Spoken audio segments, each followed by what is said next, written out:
Hello, hello, hello. How are you? This is Coach Fleischer, and this is a presentation on the positive and negative phasing for multi-joint exercises.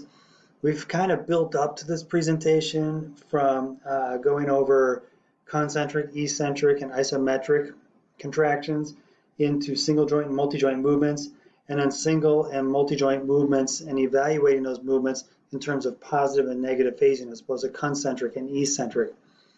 The reason for doing that is specifically this presentation.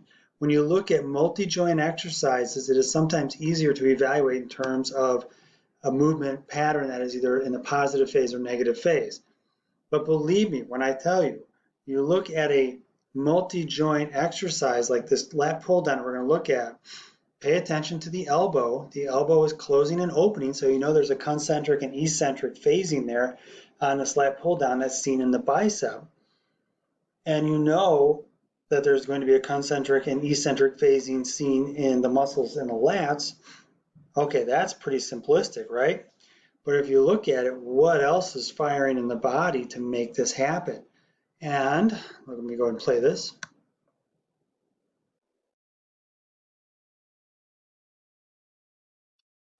So I'll pause that right there and just take a quick look. See how the elbow is closed? As if you've closed it after a bicep curl. You know this bicep muscle had to do some work, right? And that is in a concentric contraction, probably darn close to actually terminal contraction at this point. Knowing what we talked about with the actin and myosin, there's a terminal contraction point. So as I'm going through this exercise, again, the elbow is closing and opening, so we're in elbow flexion and extension. The back is moving as well. But then you start to look at it and go, what else has to happen? A full evaluation, right? When you look at what all is involved in pulling that handle down, you could spend a term, an entire term, evaluating that exercise. You're in hip flexion, you're in knee flexion. Okay, great. What's actually isometric? What is concentric? Is it changing as we go through the phasing of an exercise? More like 400 level stuff for you. So we're not going to get into that here, but kind of food for thought for you going forward. What I'm most interested in is as we go through that lat pull down, you have the shoulder moving and the elbow moving. So you know you have two different muscles that are going through a positive and negative phasing, or more accurately, they're going through concentric, eccentric phasing. And so when you look at a total movement pattern itself, that's when you break that out into positive and negative.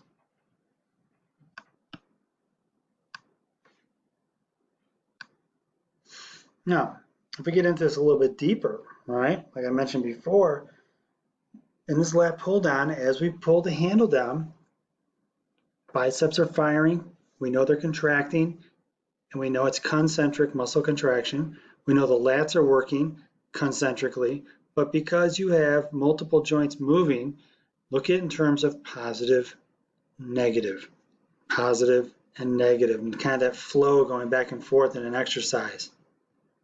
I'll talk over it. Positive, negative, concentric, eccentric. So the idea of what is positive and what is negative in a multi-joint exercise, if you're going to use that as a way to categorize a movement pattern that's complex, what is the primary muscle that is being worked? What are you trying to focus on most? And what is the biggest muscle that's being utilized? So like in this group, it's clearly the back muscle. And you know the biceps themselves work in harmony with the back. And so as a result, you know that the concentric, eccentric, and the positive and negative phases are pretty easy to see. Positive, negative, concentric, eccentric. Real easy to see. This one, it's a little bit different, right? Because it's a rotational exercise and you have the upper body's got a lot going on, and the lower body's got a lot going on. And, you know, it's primarily done in transverse plane, right? Because everything is done parallel to the waistline on my shorts. And even the resistance, when you look at the cable, is running parallel to that line on my shorts. But upstairs, you have this unilateral one-arm pressing movement on the right side. The hips are rotating. There's a weight transfer that's going on. So where this exercise differs vastly from the bicep curl, obviously we saw in the other presentation, is the amount of joints that are moving. Now, if we compare this kind of positive negative phasing to the seated lat pull down we did before, there's even more going on here than that lat pull down, right? Because you have the elbow and the shoulder are moving to do that pressing moving up top. But in this exercise, and this is like I mentioned, you kind of get into 400 level stuff, as I'm pivoting and coming around, even before I push, muscles across my shoulder and my chest have to work isometrically to hold that bar stable. And once I pivot and I start my rotation, that's when the concentric contraction comes into place, right? So this can end up being really mind-numbing if you're sitting there trying to do concentric, eccentric, and different body parts through the entire kinetic chain, especially like this when it's a closed chain exercise where your feet are on the ground.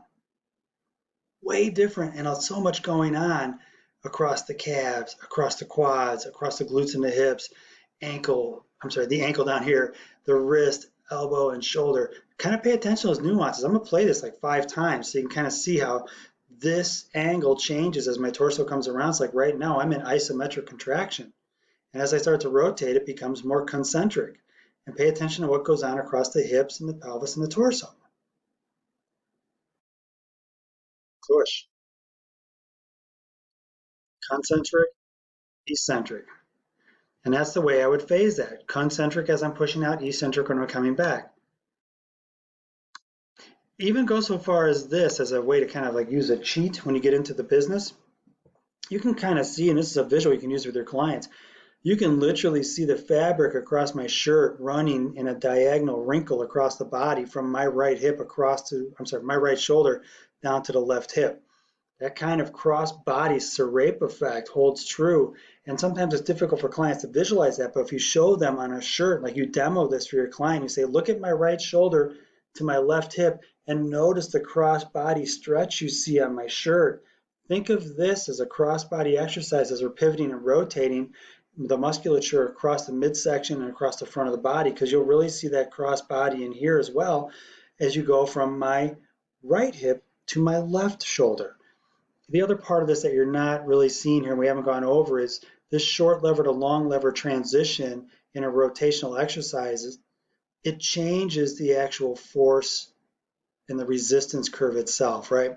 Short levers are easier to manage. Long levers multiply the effect of gravity or resistance. So kind of notice what's happening here as well. You have a short lever, long lever transition going on too. And what I'd like to just get across is you look at that movement itself, short lever, long lever. You look at that and kind of evaluate where the resistance is coming from, how it's being applied, how you're changing your body position to have that resistance feel different. And then you start using these visual cues that are literally on the person to get them to feel what you're trying to get them to work, that cross-body serrape, as they're pushing to a long lever. And again, that pressing movement is really what I'm focusing on.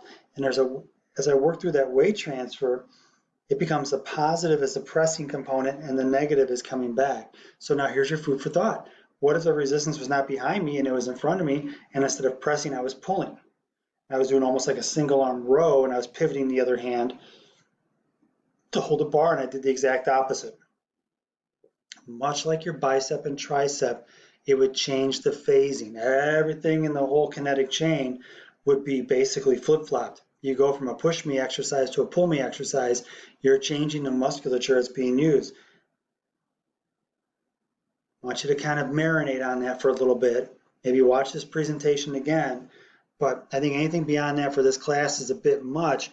What I'm looking for more accurately for just this presentation and this class is kind of be exposed to this concept, have a basic understanding of this concept, and anytime you get back in a gym and start working out, kind of realize in terms of concentric, eccentric, isometric, and then you can have quite literally all 3 of those things going on in different muscles as you work through a positive phase or a negative phase in an exercise. It depends if it's a prime mover, an antagonistic muscle group, or a stabilizer. So really, as we get deeper into this in terms of you guys being movement practitioners, I want you to kind of wrap yourself around some conceptual stuff and really think in terms of movement, not just an exercise. All right. With that, I'm signing off. You guys have a good one. Be on the lookout for your Blackboard assignments, both the virtual lab and the check for learning. Email me if you have any questions. Thanks, guys, as always.